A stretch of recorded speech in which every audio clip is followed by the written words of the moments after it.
Irmãos, vamos abrir a palavra do Senhor no livro de Salmos, Salmos de número 29. Salmo 29. Gostaria que os irmãos abrissem. Gostaria que também que a igreja pudesse acompanhar a leitura da palavra de Deus. A palavra de Deus diz assim: tributai ao Senhor, filhos de Deus, tributai ao Senhor glória e força. Tributai ao Senhor a glória devida ao seu nome. Adorai o Senhor na beleza da santidade. Ouve-se a voz do Senhor sobre as águas. Troveja o Deus da glória. O Senhor está sobre as muitas águas. A voz do Senhor é poderosa. A voz do Senhor é cheia de majestade. A voz do Senhor quebra os cedros. Sim, o Senhor despedaça os cedros do Líbano. Ele os faz saltar como um bezerro, o Líbano e o Sirion, como bois selvagens. A voz do Senhor despede chamas de fogo. A voz do Senhor faz tremer o deserto. O Senhor faz tremer o deserto de Cádiz. A voz do Senhor faz da cria as corças e desnuda os bosques. E no seu templo tudo diz glória. O Senhor preside aos dilúvios como rei. O Senhor presidirá para sempre. O Senhor dá força ao seu povo. O Senhor abençoa com paz ao seu povo. Vamos orar. Senhor Deus, amado Pai, nesse momento nós te rogamos de todo o nosso coração e te pedimos, ó Pai, que a voz do Senhor possa chegar, ó Deus, à nossa alma. Te pedimos, ó Deus, que possamos nessa noite ouvir a Tua voz por meio da Tua palavra. Que essa palavra, Senhor, traga renovo espiritual, traga renovo de fé. Que essa palavra console e conforte os nossos corações. Que essa palavra, Senhor, traga avivamento espiritual na nossa vida, em nossa igreja. Que essa palavra, Senhor, retire de nós todo o caminho mau. E que possamos, ó Deus, sermos endireitados pela voz do Senhor, orientados pela palavra do Senhor. Deus, o que seríamos de nós, ó Deus, se o Senhor não nos orientasse? Orienta o teu povo, orienta as nossas vidas. Que a voz do Senhor, Pai, faça tremer, ó Deus, a nossa alma diante de Ti. E que possamos, ó Deus, nessa noite nos submetermos à voz do Senhor e andar segundo a Tua vontade. Ó Deus, nós te rogamos, em nome de Jesus, fala aos nossos corações. Em nome de Jesus. Amém. Amém. Irmãos, o tema dessa mensagem é a supremacia da voz do Senhor. A supremacia da voz do Senhor. E eu gostaria de falar sobre a voz de Deus. Quais são os seus efeitos, os seus resultados, o seu governo na nossa vida, na vida do povo, mas também em todo o universo criado pelo Senhor. Quando nós olhamos, irmãos, para o livro dos Salmos, nós percebemos que o livro dos Salmos ele é composto por 5 livros, na verdade. São 5 livros que compõem os Salmos. Alguns estudiosos afirmam que são 5 justamente para combinar com os 5 livros de Moisés, o Pentateuco, os primeiros 5 livros escritos por Moisés. O livro dos Salmos revela, irmãos, louvores, revela orações. O livro dos Salmos revela cânticos ao Senhor. E esse Salmo de número 29 faz parte do primeiro livro, que vai do capítulo 1 até o capítulo 42, o Salmo 42. E esse Salmo 29 é um hino do salmista Davi para com Deus. Não somente um hino de Davi, mas é uma convocação de Davi falando para o povo, convocando o povo a tributar ao Senhor, a adorar e louvar o Deus Todo-Poderoso. Quando nós olhamos, irmãos, para a categoria de hinos nos livros de Salmos, nós percebemos que segue um padrão. Os hinos no livro de Salmos é composto por uma um convite à adoração. Depois, ele fala sobre os motivos desse louvor, dessa adoração. E depois faz uma reafirmação de louvor, ou uma reafirmação de fé. Isso para todos os hinos que está no livro dos Salmos. Sempre é um convite, uma justificação para esse convite e uma reafirmação de fé. O Salmo 29 não é diferente. O Salmo 29 acompanha essa estrutura. Do versículo 1 ao 2 é o salmista Davi convocando. Do versículo 3 ao versículo 9 é o salmista Davi justificando. E do versículo 10 ao 11 é o salmista Davi reafirmando o seu louvor, reafirmando a sua fé. Ele convida a louvar. O salmista Davi não simplesmente convida, mas o salmista Davi convoca o seu povo para adorar o Senhor. Ele diz no versículo 1 e 2, tributai ao Senhor, filhos de Deus, tributai ao Senhor glória e força, tributai ao Senhor a glória devida ao seu nome, adorai o Senhor na beleza da santidade. É o salmista convidando. Mais que isso, é o salmista convocando, porque todos os verbos aqui estão no imperativo. Não é uma opção, mas é uma ordem. Tributai, tributai, tributai, adorai. É uma ordem. Em outras palavras, irmãos, a Bíblia, a palavra de Deus, convoca o seu povo para adoração. A palavra de Deus, a vontade do Senhor é que o seu povo esteja adorando. Que o seu povo esteja louvando o seu nome. Que o seu povo esteja entregando tributos ao Senhor, sacrifícios de louvor ao Senhor. Essa é a vontade de Deus revelada na palavra dele. E essa é uma vontade, irmãos, motivada, certo, pelos imperativos aqui revelados por Davi. Ou seja, é uma convocação, e não simplesmente um convite. Mas a pergunta que eu faço, e a pergunta que nós podemos fazer para Davi, nesse Salmo 29, é a seguinte: por quê? Porque nós precisamos, e porque, ou melhor, nós devemos louvar a Deus. Qual é a justificativa? Quais são os motivos pelos quais nós devemos adorar o Senhor? Interessante que o salmista Davi diz quem deve louvar, quem deve tributar ao Senhor. Versículo 1, tributai ao Senhor, filhos de Deus. Ou seja, os filhos do Senhor, o povo de Deus, deve tributar ao Senhor. Na segunda frase ele diz, tributai ao Senhor glória e força. Ele diz o que nós devemos tributar. Nós devemos entregar a Ele glória, força. Na terceira frase ele diz, tributai ao Senhor a glória devida ao seu nome. Ou seja, a quem nós devemos glorificar. É o nome de Deus que deve ser honrado. É o nome do Senhor que deve ser glorificado. E na quarta frase ele diz, quando nós devemos tributar ou adorar, ele diz, adorai o Senhor na beleza da santidade. A palavra santidade aqui, irmãos, está associada não ao adorador, mas àquele que é adorado. Ou seja, o povo de Deus é convocado por Davi para adorar o Senhor quando vê a beleza da santidade de Deus, quando vê, irmãos, as intervenções, quando vê a poderosa palavra, a poderosa verdade da santidade do Senhor. Aí é nesse momento que nós devemos louvar e adorar ao Senhor. Mas que isso, irmãos, o salmista Davi vai apresentar alguns motivos pelos quais nós devemos adorar o Senhor. E um motivo importante aqui, irmãos, que é sempre repetido, é a voz do Senhor. A voz do Senhor. Essa expressão, irmãos, é clara aqui no Salmo 29. O salmista Davi quer destacar a voz de Deus. O salmista Davi quer que o povo adore ao Senhor, os filhos do Senhor adorem ao Senhor, mas adore ao Senhor por causa da voz do Senhor. É por esta razão, irmãos, que eu entrego para a igreja essa verdade. A voz do Senhor é suprema. A voz do Senhor é poderosa. Eu gostaria, irmãos, de meditar com a igreja exatamente nesse tema. A supremacia da voz do Senhor. A supremacia da voz do Senhor. Por que a voz do Senhor é suprema? Em primeiro lugar, o Senhor revela a sua soberania pelo esplendor da sua voz. É suprema porque o Senhor revela a sua soberania pelo esplendor da sua voz. Veja o que diz, irmãos, o versículo 3 em diante. Ouve-se a voz do Senhor sobre as águas. Troveja o Deus da glória.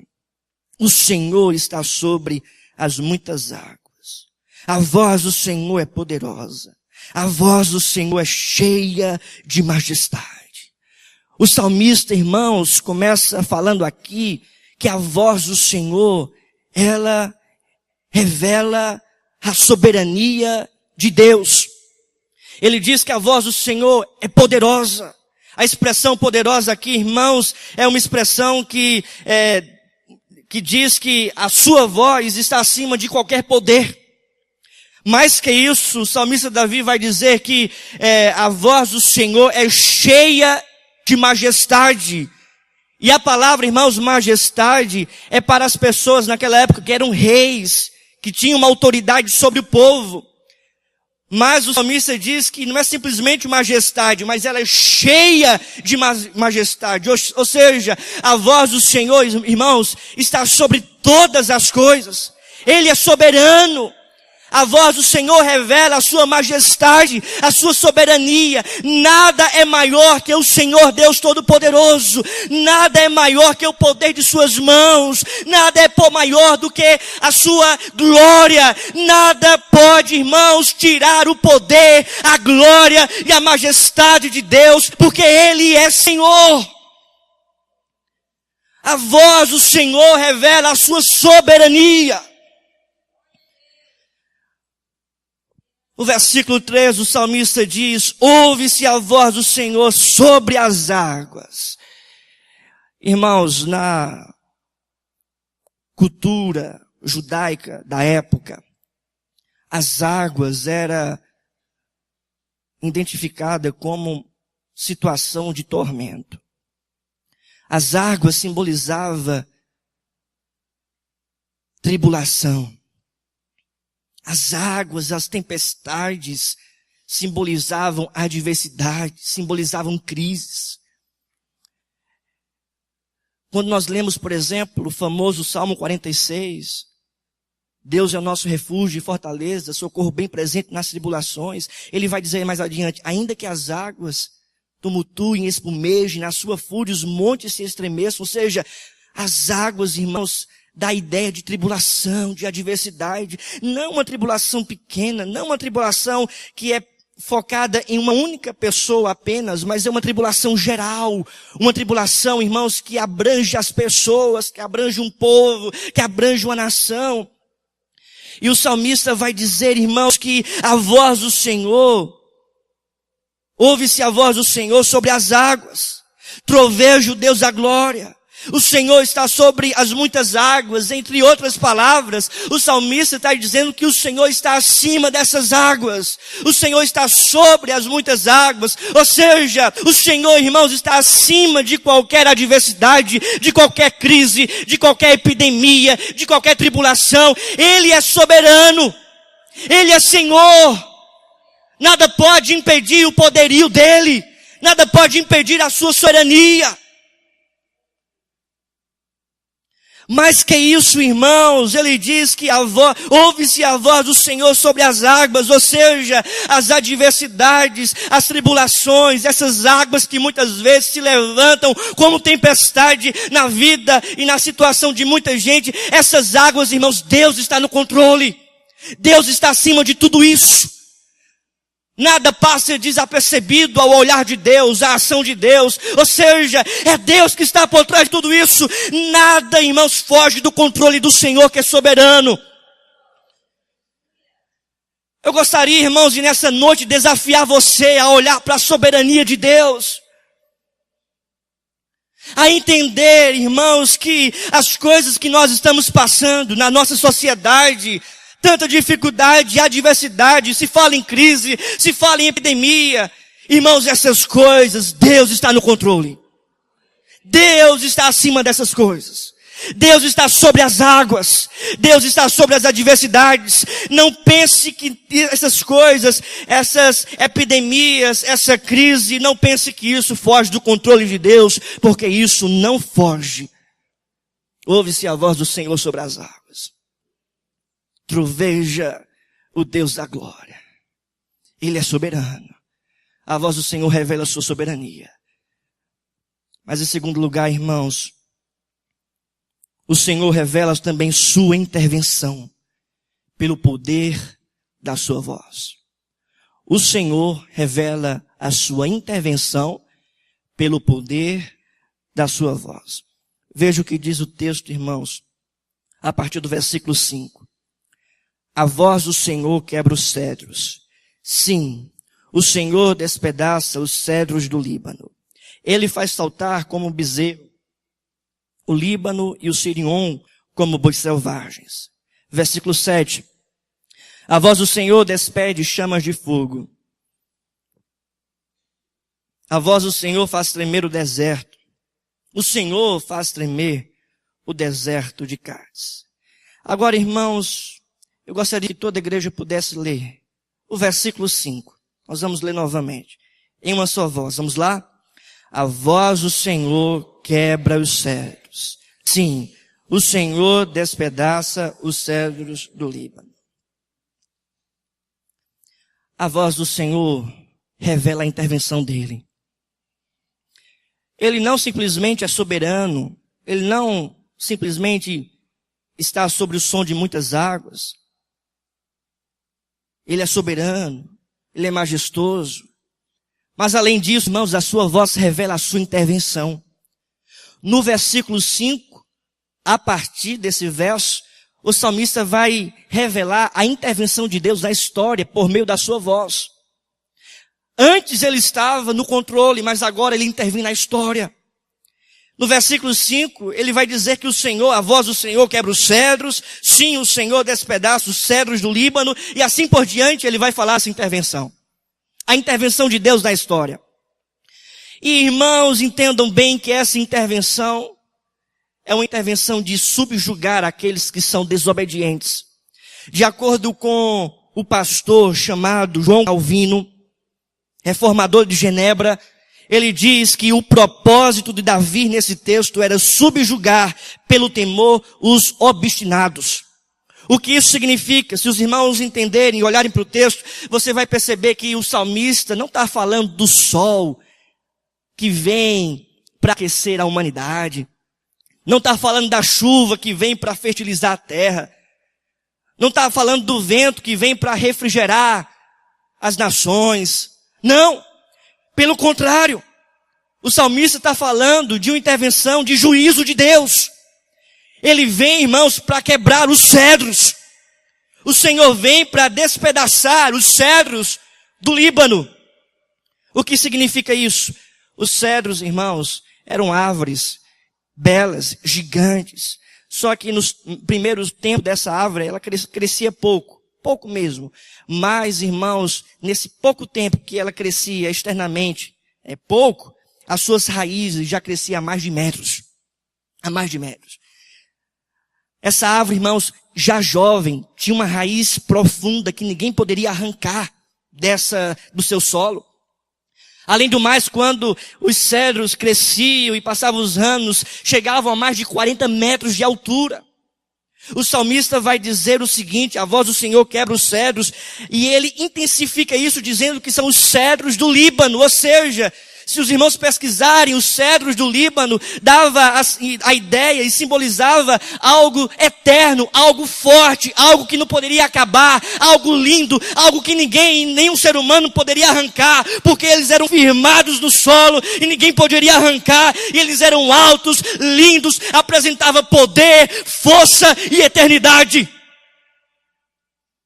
Mas a palavra de Deus diz que o Senhor, a voz de Deus, quebra esses cedros. Não somente eles, mas esses cedros de autoridade que existem no Líbano, que expressavam força, poder, o Senhor arranca pelas raízes e quebra. O que isso significa, irmãos? Significa que a intervenção de Deus, irmãos, é uma intervenção poderosa, é uma intervenção forte. Ninguém pode resistir à intervenção de Deus.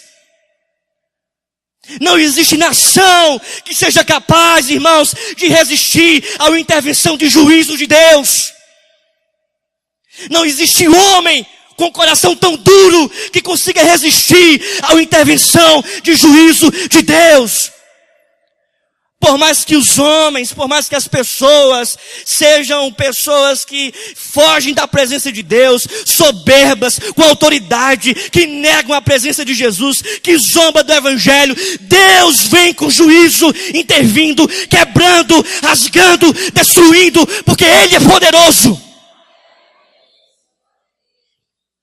O salmista, irmãos, Davi, está convocando o povo para temer diante de Deus, e entender que com Deus não se brinca, e entender que ninguém zomba do seu nome e passa e sai em vão, e entender que um dia a intervenção de Deus virá sobre os ímpios, e não tardará, não tardará. Irmãos, o pastor Erivaldo falou há alguns dias, eu escutei também, pastor Márcio Valadão, falando que a nossa nação está vivendo claramente um tempo de juízo, crise, uma crise política terrível. O povo hoje foi para as ruas para protestar. E a pergunta que minha esposa fez, será que as passeatas vão resolver o problema do Brasil? Eu fiquei pensando sobre isso. E epidemias, irmãos, na nossa região, não somente na nossa região, mas uma epidemia que está assolando o país inteiro. Estava falando com um pastor lá de Currais Novos, interior do Rio Grande do Norte, pastor Ailton. Ele estava me dizendo que essa epidemia do vírus da zika e a febre, chikungunya, tem assolado o povo ali. Lá em Currais Novos, pessoas estão doentes, enfermas, em cama, outras morrendo. Quantos não já se foram por causa disso? Irmãos, nenhuma nação é capaz de fugir do juízo de Deus. O que vai resolver o nosso problema não são passeatas. É importante, falando em democracia, é importante exercer a nossa liberdade, a nossa opinião, isso é importante. Mas mais que isso, o que é importante para a nossa nação é ela se voltar para Deus. É ela se voltar para o Senhor. Enquanto isso não acontecer, enquanto a igreja de Deus não se voltar para Deus, o Brasil vai estar em juízo. Irmãos, estava pesquisando esses dias, os evangélicos são muitos em nossa nação. Mas eu estava lendo o pastor Augusto Nicodemos falando sobre isso. São muitos, mas muitos não fazem diferença. A igreja brasileira evangélica, de uma forma geral, está caminhando pelo um secularismo religioso. O que isso significa? Significa que as pessoas estão na igreja, mas essas pessoas estão, irmãos, praticando as mesmas coisas que os ímpios, o mundo pratica. Existe uma carnalidade extrema nos cristãos. Parece que não é mais crente, parece que não anda mais espírito, mas vivem de forma carnais. Publicam coisas nas redes sociais, coisas carnais. Se conversam, e as conversas são conversas carnais, que revelam o pecado, que revela o desejo carnal do coração. Eu não falo, irmãos, e eu não estou aqui exortando o mundo, mas eu estou exortando por meio dessa palavra a igreja de uma forma geral, e principalmente em particular essa igreja. Nós precisamos se voltar para o Senhor. Com Deus não se brinca. Irmãos, o nosso país é conhecido lá fora pelo país da sensualidade, por causa do carnaval, por causa de tantas outras coisas, e parece que isso está entrando também na igreja. Irmãos, como é que pode, na nossa geração, pastores terem que rogar para as mulheres se vestir de forma adequada no culto? Não somente aqui, mas em outros lugares. Os pastores têm que rogar, os pastores têm que implorar para as mulheres virem de forma adequada para o culto. Em nossa geração. Irmãos, quando o pecado é público, a gente tem que exortar publicamente. Não somente isso, irmãos, os homens também. Tempo de juízo. Pessoas, irmãos, que estão vivendo o cristianismo, mas na verdade é um cristianismo nominal. São seguidores de Jesus pela palavra, mas pela vida seguem o mundanismo, seguem os desejos do coração. Não tem mudança de vida nenhuma. Não tem mudança de vida nenhuma. Uma geração, irmãos, orgulhosa. Uma geração que não se submete às lideranças da igreja, ao conselho, aos presbíteros, aos pastores. Pelo contrário, vão de encontro. Uma geração, irmãos, que tem manchado o nome do Evangelho, que tem manchado a igreja do Senhor. Uma geração que tem trocado a pregação por outras coisas, por palhaços, por insinuações, por música, mas tem negado a palavra de Deus. É uma geração, irmãos, marcada pela soberba. Uma geração marcada por crianças que na verdade são adultas, mas agem como crianças. Uma geração marcada por pais cristãos que não sabem mais ser pais, e mães cristãs que não sabem ser mães. Uma geração marcada, irmãos, pela idolatria. Porque muitas vezes troca o momento de culto, troca o momento de adoração para estar adorando a outras coisas. Adorando a televisão, adorando um jogo, adorando o namorado, a namorada, o esposo, adorando o lazer. Elas não vão dizer que isso é idolatria, mas as suas atitudes demonstram que isso é idolatria. A voz do Senhor quebra os cedros. Sim, o Senhor despedaça os cedros do Líbano. No versículo 6 ele diz, ele faz saltar como bezerro o Líbano e o Sirion como bois selvagens. Irmãos, o Líbano e o Sirion eram montanhas poderosas, grandes, grandiosas. E as montanhas, irmãos, era símbolo naquela cultura, na cultura israelita do Antigo Testamento, símbolo de força e de firmeza. Mas quando Deus vem com a sua voz, ele faz saltar rapidinho essas coisas. Essas coisas fogem. Não existe aquele que é todo poderoso diante do Senhor. Ele vem para rasgar, ele vem para quebrar, ele vem para humilhar o seu povo, humilhar a sua igreja e dizer, voltem para os meus caminhos, voltem para a minha presença, voltem para Deus. Juízo, irmãos de Deus, intervenção de Deus, não é motivo, irmãos, de maldição, pelo contrário, é disciplina de Deus fazendo assim para o seu povo, voltem para mim, voltem para o meu caminho, voltem para a graça. Ou você acha que um pai, irmãos, vai deixar o seu filho andar pelas suas próprias paixões? Claro que não. Um pai honesto, verdadeiro, chama seu filho e diz, ande por esse caminho. Endireita o caminho, ande por esse caminho, ande nessa direção. Todas as vezes que o povo de Israel se afastava do caminho do Senhor, sabe o que Deus fazia? Deus levantava profetas e dizia, vai até o povo e chama o meu povo para um relacionamento de novo comigo. Os profetas se levantaram, o profeta Jeremias, um homem de Deus, usado por Deus, disse assim para a nação de Israel, votem para o povo, para Deus, votem para o caminho do Senhor, deixem a idolatria, deixem a prostituição, deixem a carnalidade. Sabe o que aconteceu? O povo não deixou. O povo permaneceu no pecado. O povo não deu ouvidos à voz do profeta Jeremias. E aí o povo foi disciplinado por Deus. Veio Nabucodonosor, invadiu aquela nação e destruiu por completo aquela nação. Veja o profeta Oséias. A carta, irmãos, de Oséias é como se fosse uma carta de Deus para o povo, dizendo, voltem para mim, voltem para os meus caminhos, senão o juízo vai perdurar.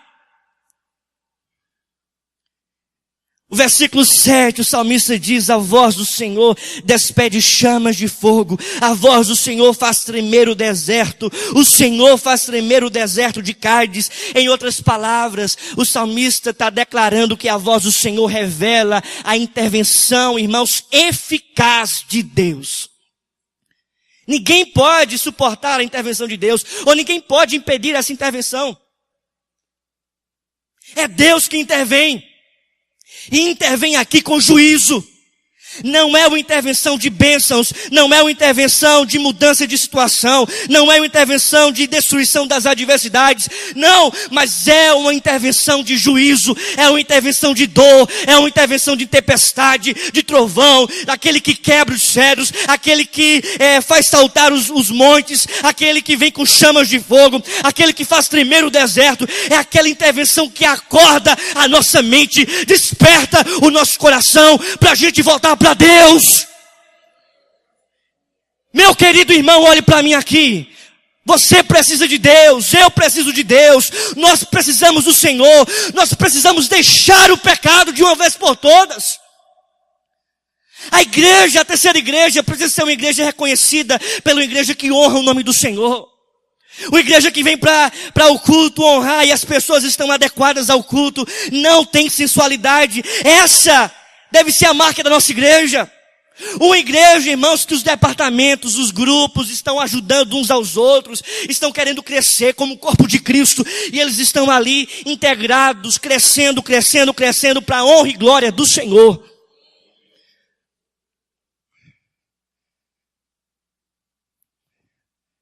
Em terceiro lugar, o Senhor revela a sua salvação pela glória da sua voz. Em terceiro lugar, o Senhor revela a sua salvação pela glória da sua voz. Eu gostaria, irmãos, que neste momento toda a igreja pudesse ler o versículo 9 em uma só voz. Versículo 9, vamos lá? A voz.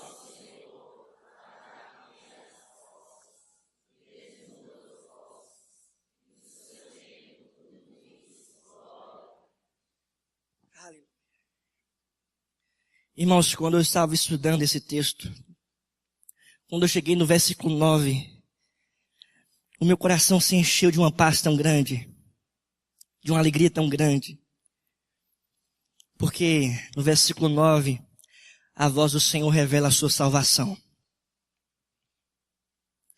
No versículo 9, a voz do Senhor faz da cria as costas, desnuda os bosques, e no seu templo tudo diz o quê?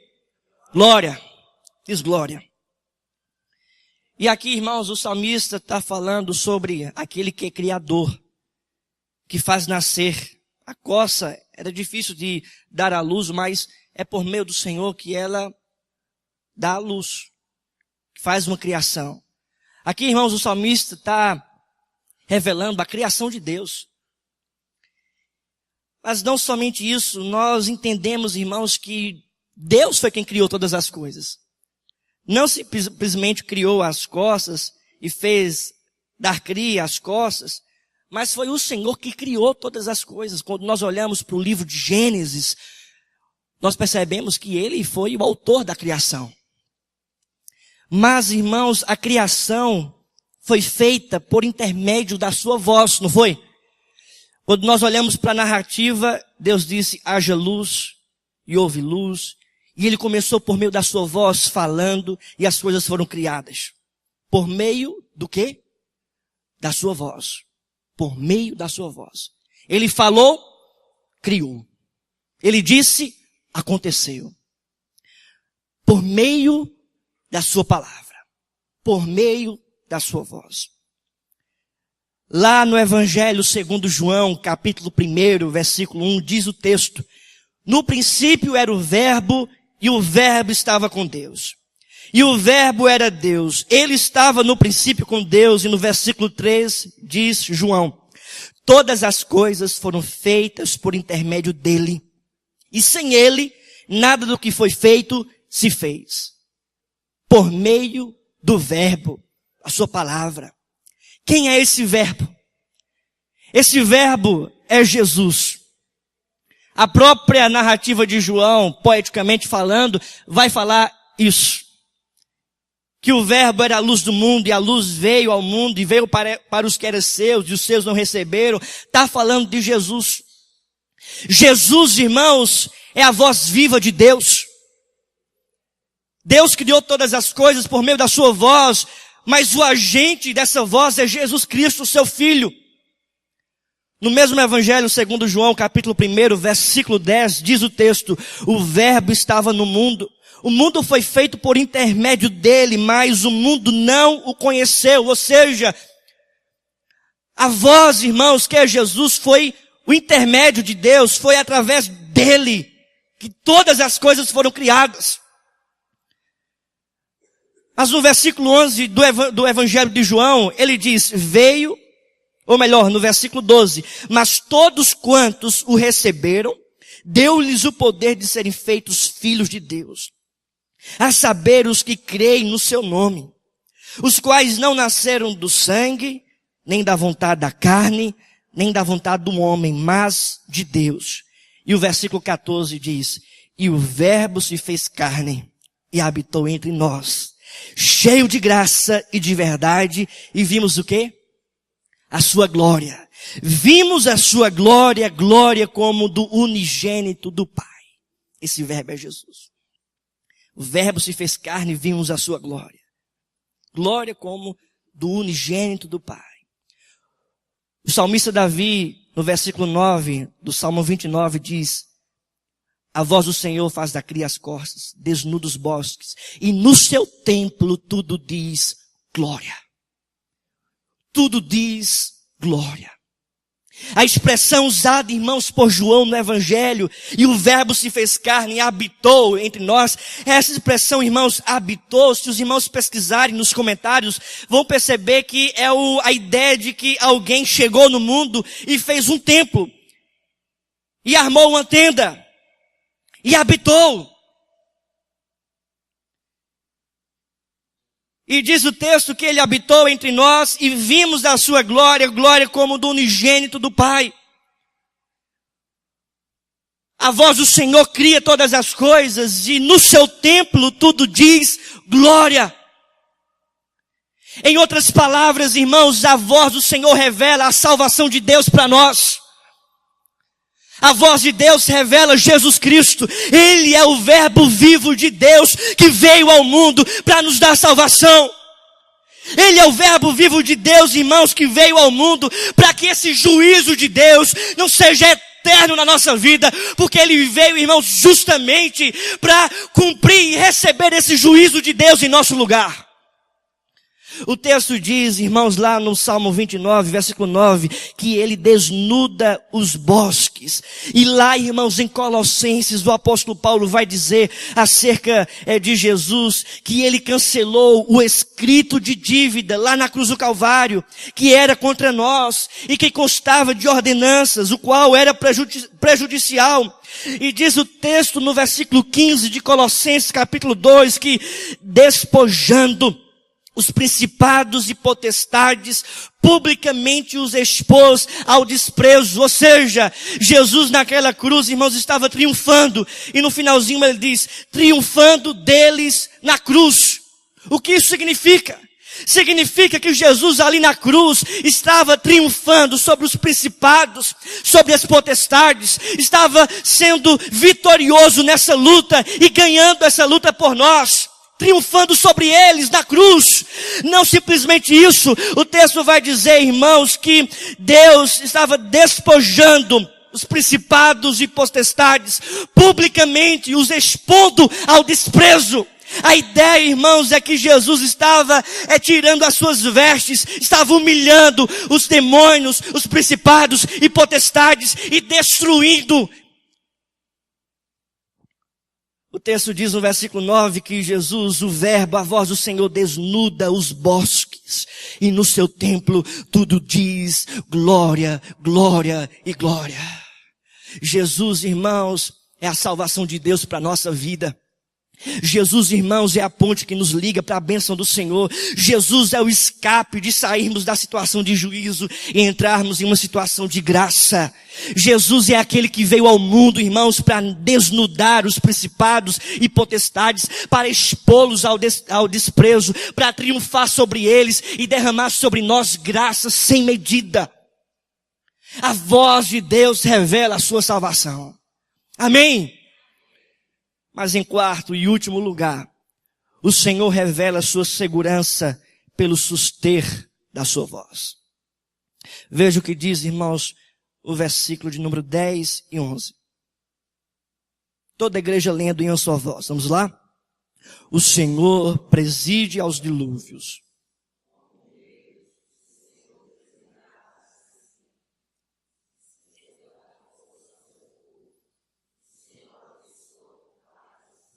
Amém. Além dele falar, irmãos, que a voz do Senhor está sobre as muitas águas, que Ele é soberano. Além de falar que o Senhor intervém dizendo que Ele vem e quebra os cedros. Além de falar que o Senhor revela a sua salvação porque Ele veio, a voz do Senhor veio, e a voz é o Verbo, e o Verbo é Jesus, e vimos a sua glória, e no seu templo tudo diz glória.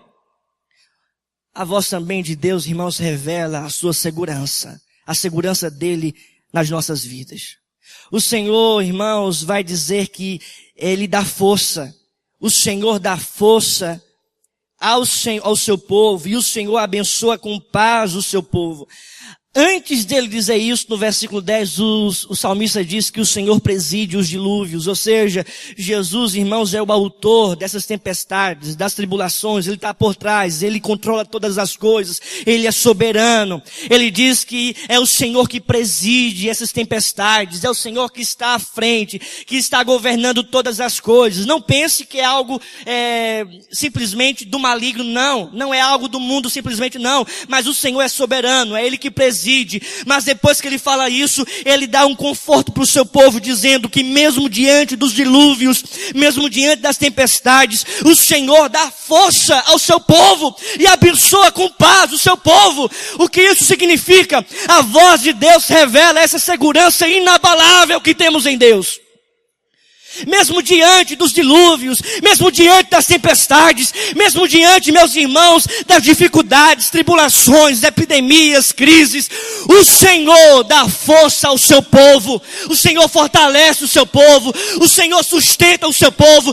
Não pense que você vai fraquejar, não pense que você vai ser derrotado, não pense que a crise, a doença vai acabar com sua vida, porque não vai. O Senhor dá força ao seu povo.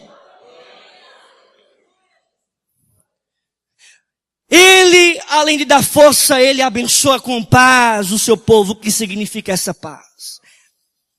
Você já pensou, irmãos, nessa paz? Você já pensou no apóstolo Paulo, presbítero Deus? Lembra lá do apóstolo Paulo, Gilberto? Né? O apóstolo Paulo, irmãos, em meio a uma crise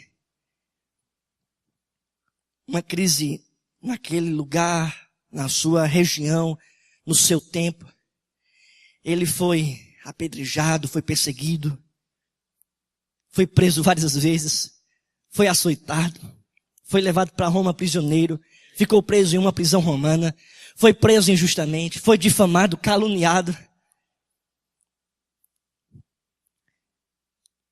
E mesmo, irmãos, em uma prisão, ele pôde dizer: aprendi a viver contente em toda e qualquer situação. Aleluia! É a paz de Deus. É a paz de Deus que habita em nossos corações. Mesmo em meio a uma tempestade, a uma epidemia, a uma crise, mesmo em meio a incertezas políticas, nós temos paz, aleluia. Essa paz brota em nosso coração e sustenta a nossa vida.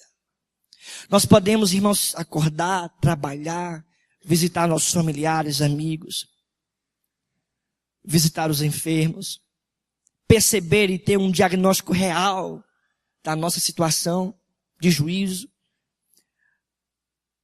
Mas nós podemos voltar para as nossas casas, jantar, se deitar e dormir em paz. Porque o Senhor abençoa com paz o seu povo. Paz de espírito, é paz existencial. Ele diz que Ele preside os dilúvios. Tem dificuldade? Tem. Essa dificuldade vem de Deus? Vem de Deus. Nós não cremos num ateísmo aberto que diz que Deus não é onisciente, nem é todo-poderoso e que nem intervém na história. Nós não cremos também no deísmo que diz que Deus não opera milagres, não intervém na história. Nós não cremos nisso. Deus preside sim os dilúvios, as tribulações, o juízo vem dele. Deus usou Nabucodonosor para destruir a nação de Israel, disciplinar aquele povo por causa do pecado. Ele preside os dilúvios. Mas ele diz também, o Senhor dá força ao seu povo e abençoa com paz ao seu povo. A voz do Senhor revela segurança inabalável. Inabalável. Eu gostaria que nesse momento você fechasse os seus olhos. Gostaria de convidar o louvor. Eu gostaria de orar por você e fazer uma oração com você.